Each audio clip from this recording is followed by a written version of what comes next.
महाराष्ट्राचे उपमुख्यमंत्री दिवंगत नेते अजित पवार यांच्या प्रती माजी आमदार नरसय्या आडममास्तर यांनी भावपूर्ण श्रद्धांजली वाहिली।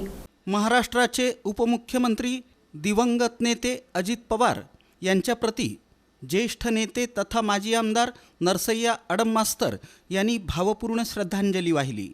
अजित पवार हे केवळ सत्ताधारी नेते नव्हते, तर कामगार, श्रमिक, कष्टकरी आणि सामान्य जनतेच्या प्रश्नांकडे गांभीर्यानं पाहणारं नेतृत्व होतं। वैचारिक मतभेद असूनही लोकांच्या जिव्हाळ्याच्या प्रश्नांवर चर्चा करण्याची त्यांची तयारी होती आणि निर्णय घेण्याची क्षमता ही लोकशाहीची खरी ताकद होती।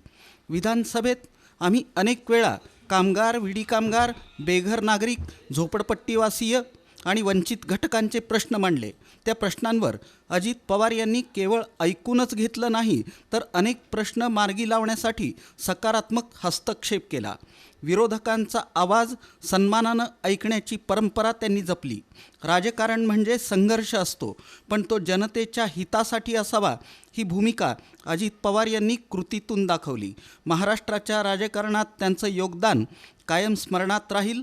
त्यांना भारताचा कम्युनिस्ट पक्ष मार्क्सवादीच्या वतीनं भावपूर्ण श्रद्धांजली अर्पण करत आहे, अशा शब्दात नरसय्या आडममास्तर यांनी आदरांजली अर्पण केली।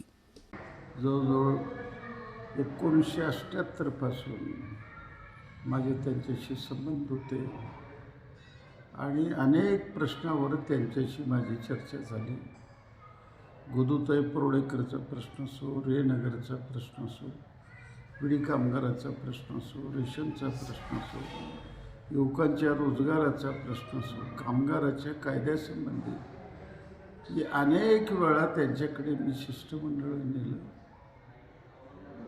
त्यांच्याशी चर्चा झाली। काही वेळेला निर्णय मिळाले, काही वेळेला निर्णय मिळालेला नाही, परंतु त्यांनी चर्चा घडवली। या राज्याचा मुत्सद्दी माणूस, नेतृत्व पूर्णपणे मुख्यमंत्र्याकडे वाटचाल करणारी व्यक्ती अशी अपघातामधून निघून जाणं ही वेदनादायी गोष्ट आहे। राज्याचे विद्यमान उपमुख्यमंत्री आणि राष्ट्रवादी काँग्रेस पक्षाचे नेते नामदार अजित पवार